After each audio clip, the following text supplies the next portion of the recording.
Alam nyo ba guys na pwede na sumagot ang mga content creator sa pamamagitan ng voice reply? So magre-reply tayo gamit ang ating voice. So sampulan natin guys. So dito sa ating YT Studio. Yan guys, punta tayo sa community dito sa baba. At itong comment na to, so may nag-comment sa atin na isa, magli-link pa rin po ba kahit magkalayo ang device kahit nasa ibang bansa? So try nating sagutin to guys sa pamamagitan ng voice reply na gagawin natin. Ang gawin nyo lang, tap nyo lang yung message dito. At dito sa may kanan may makikita kayo na voice icon. Tap nyo lang yan. At ito na guys, yan, pwede na tayong mag-record ng 30 second maximum para makareply tayo doon sa question ng ating video or comment doon sa ating video. So okay guys, try na natin. Tap na natin to. So 30 seconds maximum siya lang guys. So sagutin natin to.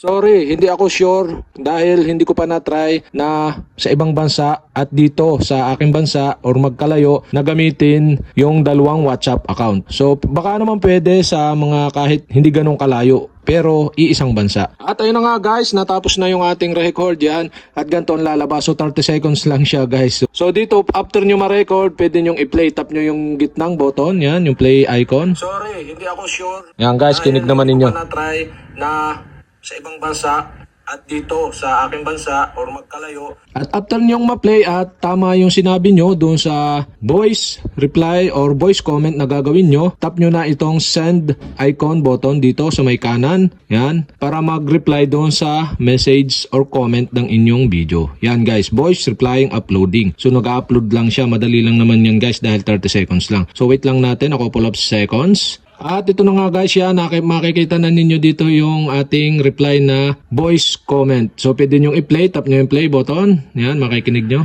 Yan, yan guys. Yun. So voice comment ang tawag dyan guys. So pwede na tayong gumamit ng voice comment sa ating pag-reply ng mga video sa ating YouTube.